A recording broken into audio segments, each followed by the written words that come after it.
He nui ngā mahi o te paretu taua ko koe me tō kotahi e whakamātautau i tō maia ki te mahi ngā mahi o te whare.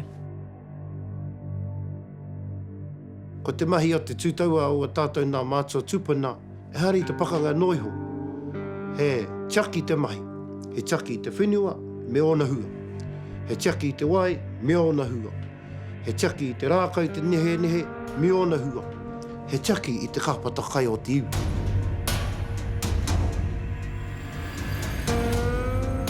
He toa koe i a koe mau rākau ana. Engari ka whakaheke i a koe tērā rākau he toa tonu koe. Ki reira te tino wero, mā te hunga rangatahi o e nei rā.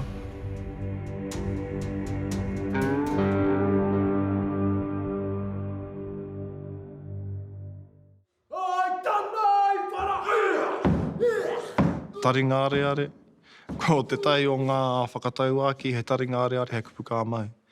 Ko ngā aki nui a tā tāu a pāpā te wetini mai ki ahau i ui a tēnei pātai ki aia. Me ana kupu aki me whakarongo. Ko e ranoi ha. Kau a noiho me o taringa engari me tō ngākau e tau ai tō wairua ki roto ki enei mahi. Ko ngā mahi mau rākau he mahi a tinana ai. Engari he mea arahi tātou e te wairua.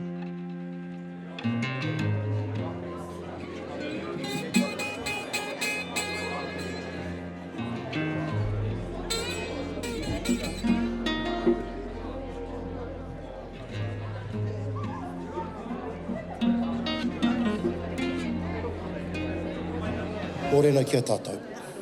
Mōrena. Me te atāhu o tēnei ata.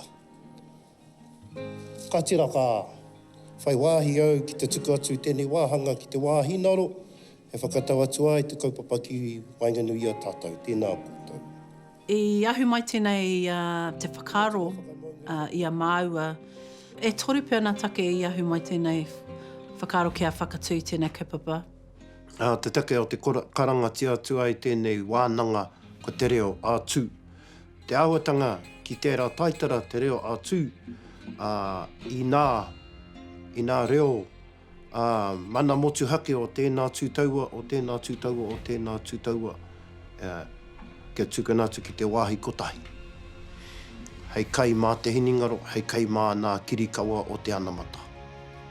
Ko te hirahiratanga o tēnei wānanga, ko te kupu. Koe rā i whakaingotia ko Te Reo atu. Ko nā kupu kōrero, ko nā kiwaha, ko nā kupu whakarite, ko nā kupu wakiaki, ko nā kupu whakamaro mahue, ko nā kupu e whakakōrero tia e te arero, kāri te tino kōrero tia.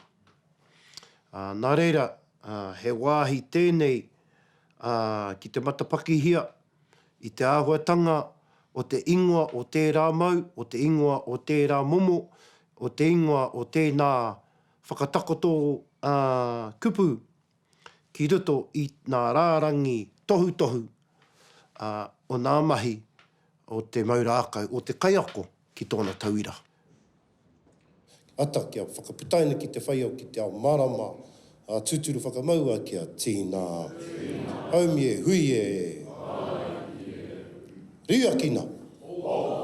Choice. Ria kina. Tēnā tātou katoa. Hei timatahanga kōrero māku, pohutu kaua. Haira mai rā koe. Tō ai te atua i nā mate katoa o nā waka katoa.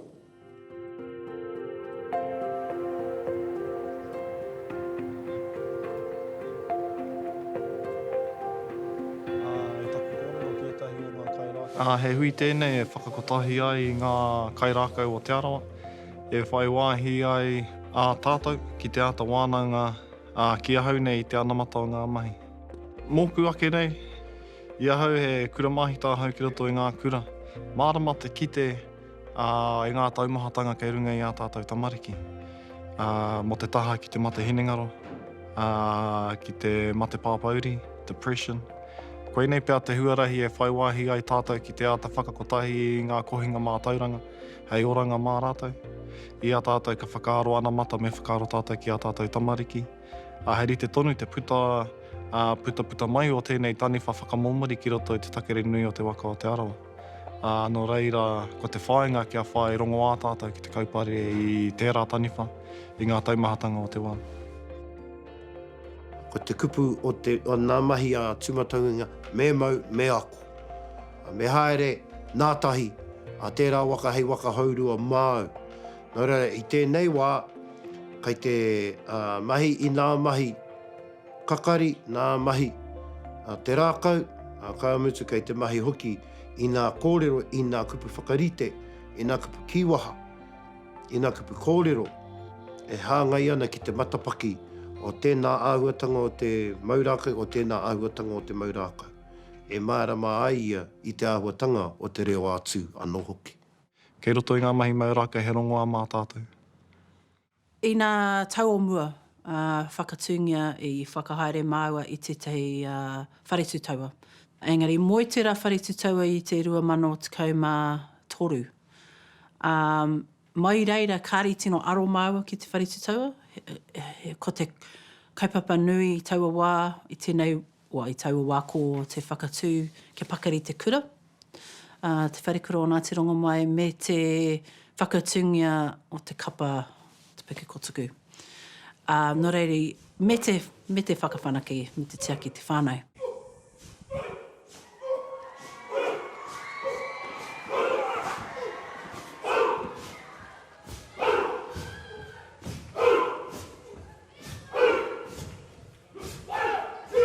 Taitona atu ki te wā, ki te wā i āhua mā harahara māua, i timata māua ki te mā harahara mō te angi tūtanga, mō te anamata o te wharetu taua i runga i te korenga, o te tino kite i te wharetu taua e koke ana, i roto o Te Arawa.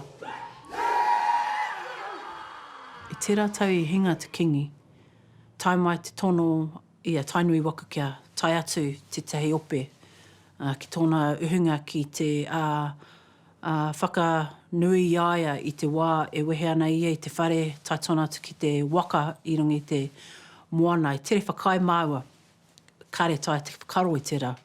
Tere whakai māua no reira i puta te karanga ki Te Arawa whānui, hara mai nā toa, ki taua kaupapa ki te hei whakakanohitanga mō Te Arawa, hei whakakanohitanga hoki i te ure tārewa, te nui o nā honanga o Te Arawa ki te kingitanga.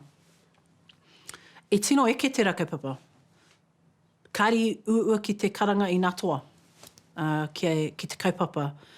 Tōna whā te kairima te kaitoa i tai mai, rangatahi mai, tai tōna atu ki nā toa taura aho i ka āwhiro, i tai mai i rungi tērā karanga.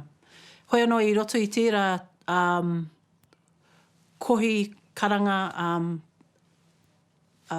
i ka pahi mai o nā toa i tino mārama, māua, i tika wā māua whakaro mō te korenga o nā... E hare te mea he korenga, kei reina e tehi wharetu taua, engari ko te whakatairanga i te maurākau i roto i a tātou o Te Arawa kia motu hake tērā te whare o tū. Te nui o nā rangatahi, nā mea e kainākau ana ki te maurākau, kāre he tino whare mō rātou. He ua pēr te uruki e rā whare, e tūtono ana ki roto o Te Arawa. Nō reira, ko te āwangoanga, kāre rātou te mōhio ki nā kawa me nā tikanga o te wharetu taua. Ahako e nākai nui ana, e tai atu ana rātou ki aua kaupapa. He tore kai hurihuri, ne? Te momo ana, kāre māua te hihe kia noho tērā rangapū pito mata. Hei tore kai hurihuru. Me mahi te te, me timata, me whakakai te ahi. Kia whai kainga e rā rangatahi i roto o tō tātou iwi.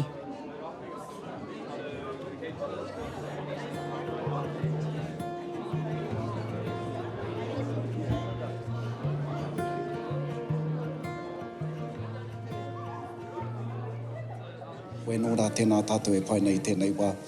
Tēnā anō, koe te pātai, tōrorirori hoki. E mea ana, And what's the difference between a performance wero and a traditional wero? Going to a performance made me a performer. And this is something that I quickly understood because of the type of people that we were around, and I consciously made the shift. If you're a performer enacting a performance, then you open yourself to compromise and you allow bad habits in. That's my thinking. So what you have done is you have removed yourself from a higher echelon of thinking and you've placed yourself into a subservient category. I made the conscious decision, like when we were growing up, and with the particular men that we were around, adults, that I was going to be a toa. And I've never ever swayed from that path. So we think about engagement. Rangatira ki te rangatira, kei te kitau i au koutou, tātou e pai nei tēnei wā. Taku whakaaro, rangatira katoa tātou. E tikana tēnā whakaaro. So even if we are in a tourism environment presenting a matataki, that's another shift. I never use wero because then in my thinking, it sort of puts me into a performance category.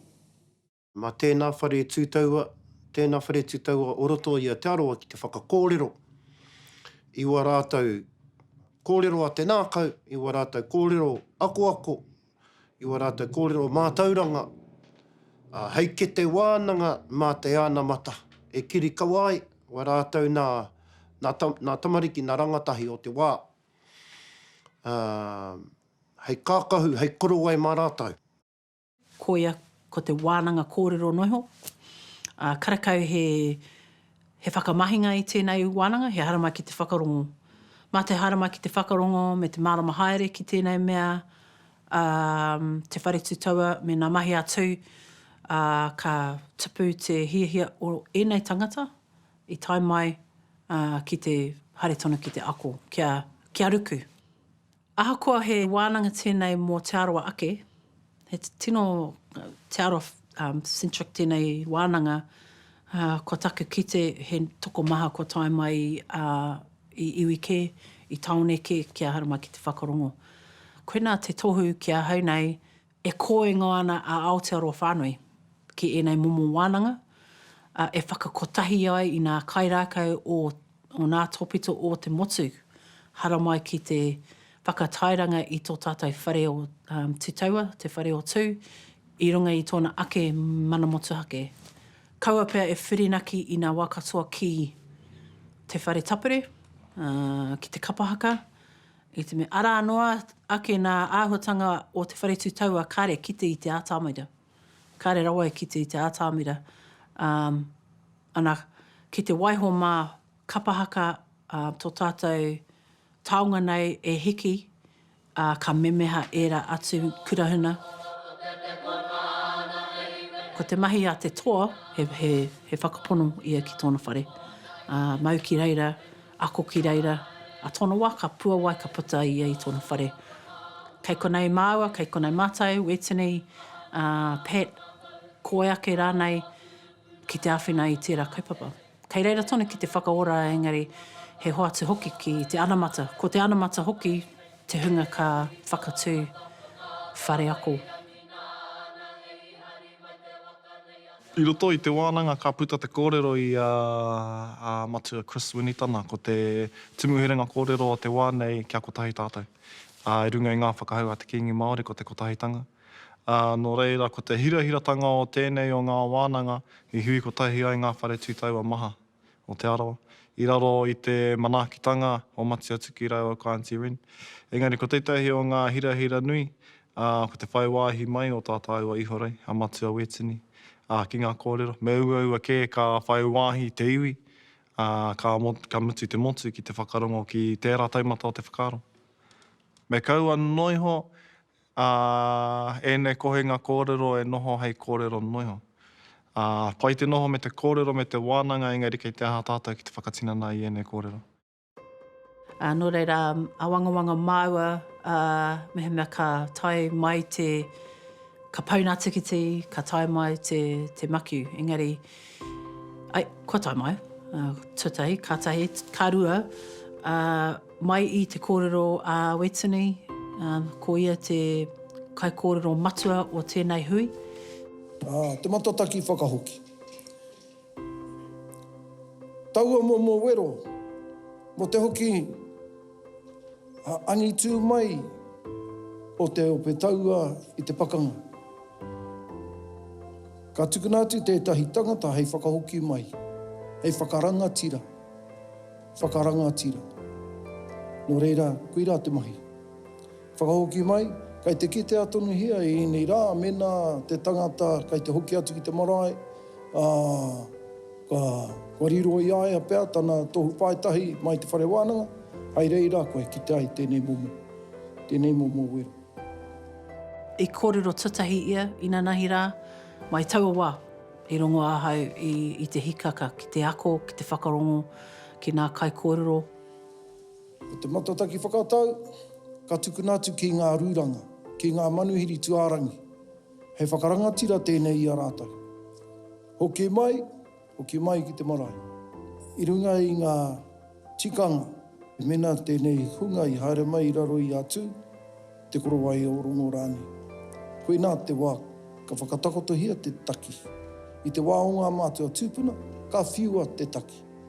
Ka tau ana te taki ki te whenua, ka titia. Mena pai te whiu. Ka titia no reira e tuhi tonu atu ana ki te hoariri. Ne? Mena pēnā ana he tohu riri tērā ki te hunga e haere mai ana. No ene rā mua nei ka whakatakoto i taua rākau. Ki ētahi mena ka whakatakoto tāpai ana tō rākau kai te he tērā, kai te kati koe i te kūaha. Engari ki a Te Arawa, kāra koe i te kati i te kūaha, kai te huri koe i te koi o te pito ki wāhi kē. Mena huri atu ki a koe, he tino whakaiti tērā. Ne? Me te mea hoki ko ia kai kōrero i nana kia kōrero tērā hunga mo tētai āhuatanga rereke o te whare tutaua. Ko tēnei mea te mau rākau, he aha i noho tonu nei hei pōtiki, hei poniponi, hei pikitūranga ki tēnei momo mahi ki tēnei tāira, ko ngā mā tāpono o roto.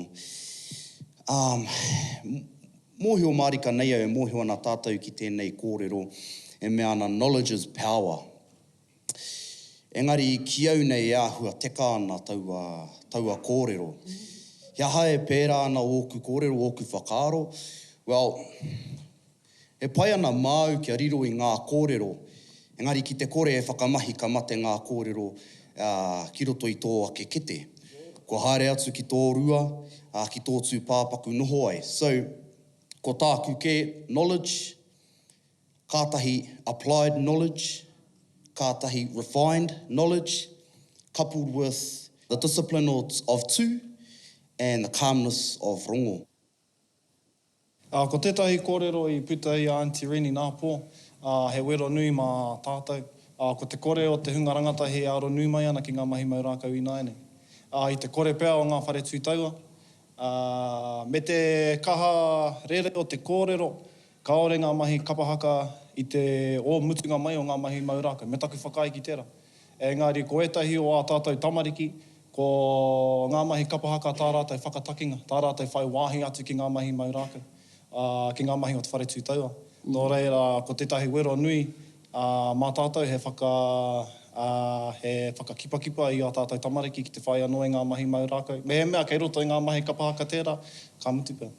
He ua te kite i ngā kōrero kua toha i tēnei wānanga, he ua te kite. Kāre me ruku koe ki roti tō whare tūtaua ake. Mo etahe o ngā kōrero kua whakawhareki hia i mua i Te Arawa o te hunga kua taimai. Nō reira, nui nā tāonga, nui nā te puna mātauranga kua whareki hia e whita ai tērā ahi. Tēnei, te mihi atu ki a koutou, kua tai mai nei i runga i te kauwairunga, i raro i te kauwairaro o tēnei o ngā kaupapa o tātou i kōrero hia nei o te whare tūtaua o te mau rākau. Nō reira, tēnei Ka mihi atu kāre ko mai ko atu te rākau. Āhua e hikaka ana te rākau ko tai mai nei I tēnei rā.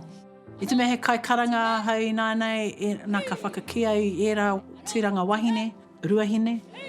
Engari I te mea I tupu ake a hei I roti I te whare tu taua, tino moho ai ki oku kawa me oku tikanga. Mona take e pēra ana, kāre au I te āwangawanga ki a hau anō. He momo self-confidence pēr tērā. Engari ka kita au I tērā I roti I nā wahine ka whai nā mahi atu. Koe anō ki a tātou e pai nei I raro I tēnei kaupapa, tēnā tātou. Te miharo o taku titiro atu ki a koutou, tata haurua pēr o tātou he wahine. Nō reira e tino hikaka au I tērā momo āhuatanga. Mārake te kite atu he hia kai. He hia kai ki nā mahi atu. So I'm just going to share a little bit of my journey in mai rākau and just talk to kiri tangata, which is what really holds me in my journey in mai rākau to this day. So I'll just start with my worldview. I came late into te ao Māori as a teenager. I tūreiti a hau ki taku ao Māori a reo nei, timata ai au ki te kōrero, te rako, ako I te reo ki te haukura, I mui tērā, ko te reo Pākehā tōku reo. He whānau Māori I haere ki te marae, I mahi roti te kihini, Māori rawa tōku kuia ki taranaki engari auare ake taku reo. Nō rei hoki atu a hau, hoki mai au ki te kāinga whānau mai taku mātāmua, I kite au te kapa o te mātārai.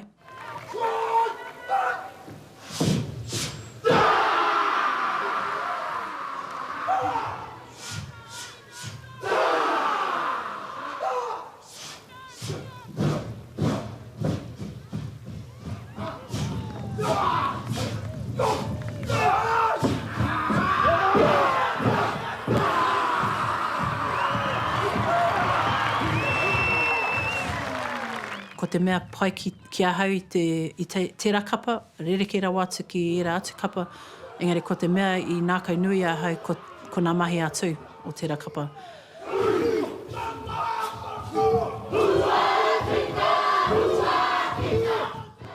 Moku ake, mai rā nō, hei aha te poi ki a hau me te waiata aringa. Ko tāku aro ko te haka, ana he wāhanga tērā o tū, me te hiki I te rākau.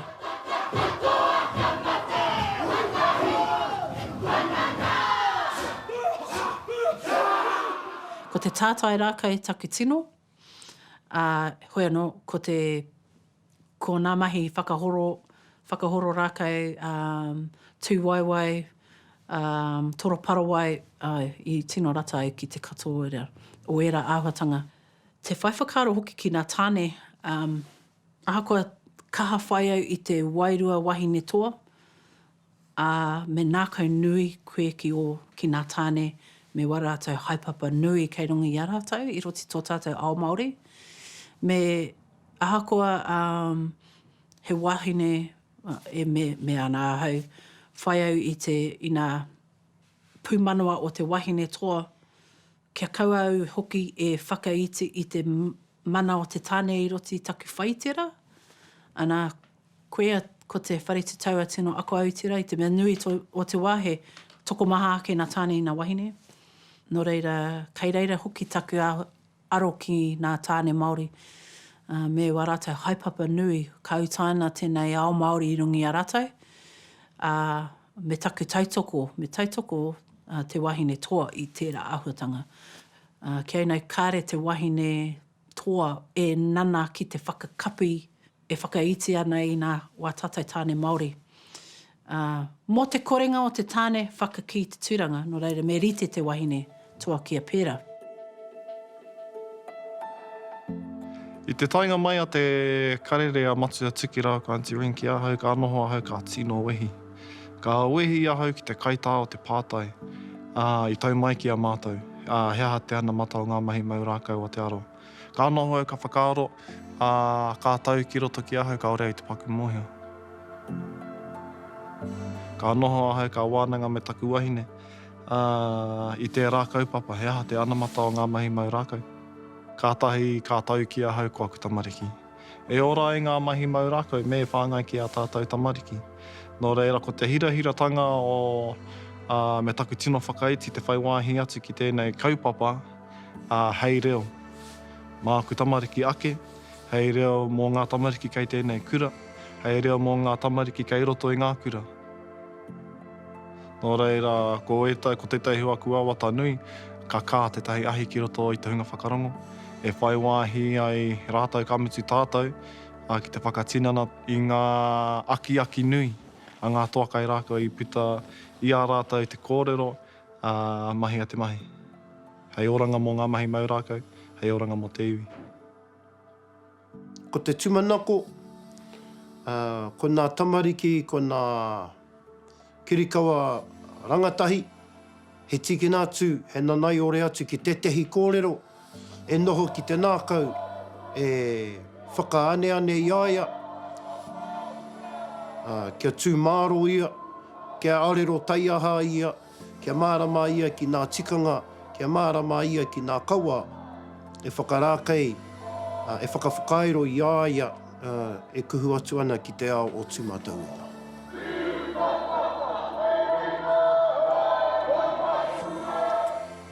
Ko te mahi o te tūtaua o tātou nā mātua tūpuna, e hari te pakanga noiho. He tiaki te mahi, he tiaki te whenua, me ona hua. He tiaki te wai, me ona hua. He tiaki te rākau te nehe, me ona hua. He tiaki i te kapata kai o te iwi. Nā reira, hei reira te tehi o nā whakaaro. Ko te take e pēra ai, nā mātua tūpuna, te mau i te rākau, atu i nā pakanga ki nā pāhea, atu i nā pakanga ki nā Māori, Māori ki te Māori, Māori ki te pāhea. Ko te mea ki atu, anō, kia tiaki i te whānau, kia tiaki i nā tamariki, kia tiaki i nā hua o te iwi whānau katoa.